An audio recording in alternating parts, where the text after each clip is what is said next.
Hey, sneakylinux better tonight. Tonight we've got Elite OS 1.1. Based on lupu, or as Puppy Linux to you and me.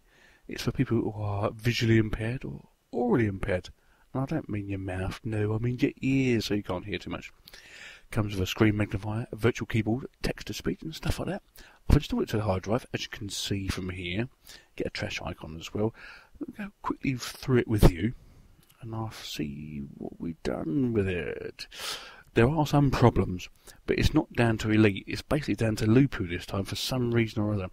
So basically, what I'm going to do now is open some programs as if I wasn't visually impaired. So I'm just going to open that one there. I'm going to open Shot. I'm going to open Gimpy as well. I'm going to open Audacity. I'm going to open Abbey Word as well. I'm just going to open all up to make sure it don't actually crash, which it doesn't really. Skype I'll open as well. The internet there I'll open. I'll just open it all up, man. I just do it. You know me. I just do the business. So they're all open up for us now. I'm on a single core machine here, by the way, so it won't be too fast. But hey, it should be alright.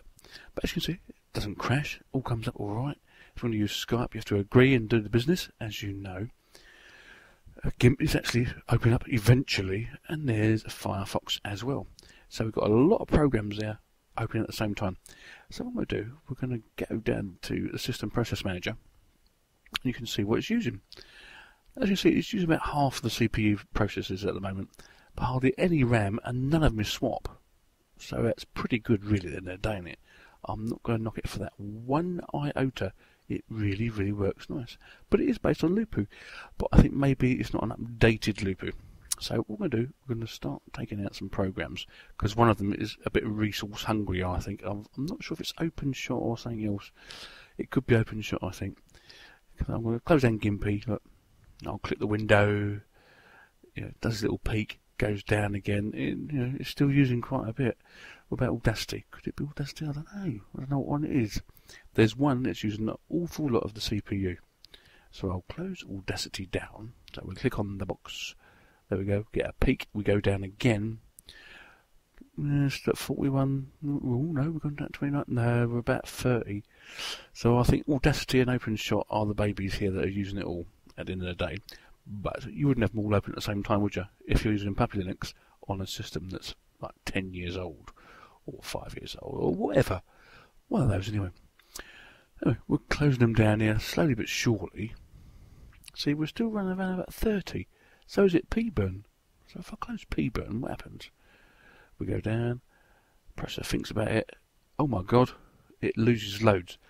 So at the end of the day, P-burn actually uses a lot of the processors on the Puppy. Good one. Now we know. So only use that if you do it on its own.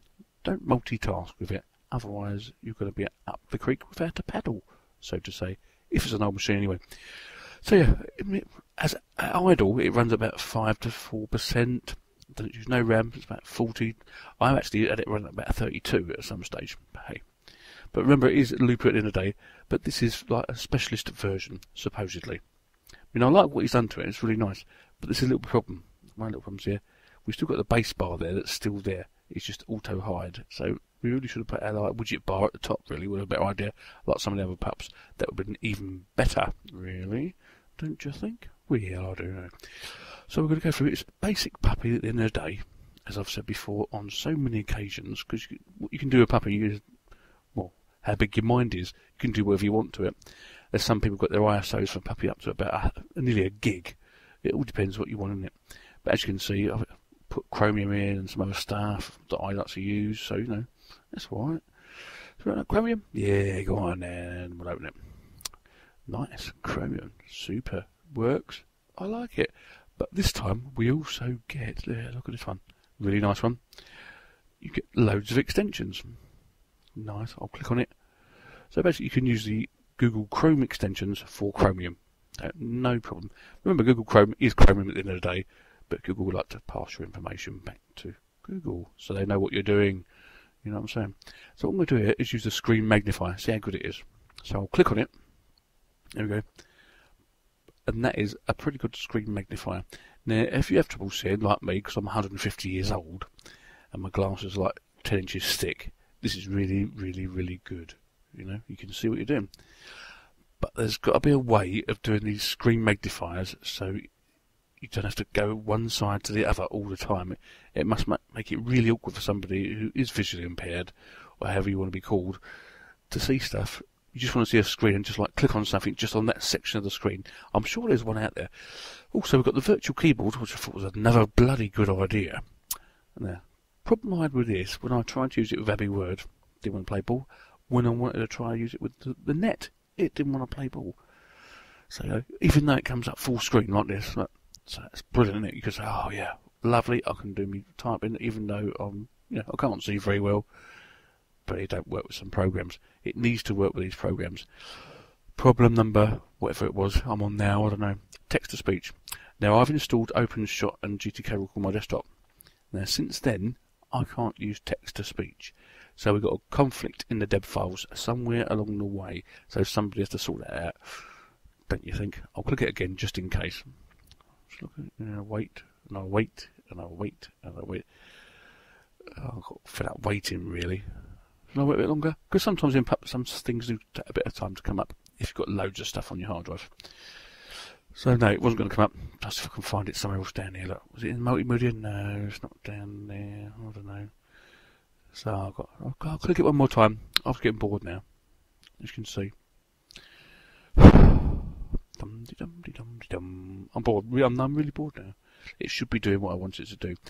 But remember, this guy's done it on his own, so I'm not really worried about it. These things will get sorted out in time. So that's a good idea. On the other hand, GTK Record My Desktop works bleeding lovely. But then I thought, hang on a minute. If GTK Record My Desktop's working, will OpenShot work? So let's have a look at this one. Problem number. I've run out of numbers. So I'll click it. You know what? Nothing happens. So from one extreme to the other, we've gone from OpenShot working and Record My Desktop not working to Record My Desktop working and OpenShot not working. So what we're going to do about this, boys and girls, it's got to be sorted. There's something missing along the line there, isn't there? There is really something missing. Now, on the whole, I really quite like this distribution, or distribution, whatever you want to call it. It's really nice, but we have to get these little niggly-biggly bits out of the way. Otherwise, it just ain't going to work, and I ain't going to see you again. I really want you to do some more stuff. So if you can get it sorted out, it'd be really, really, really, really, really, really, really, really, really, really, really, really, really good, if you know what I mean. So, Elite OS 1.1, I really like. Sneaky Linux out.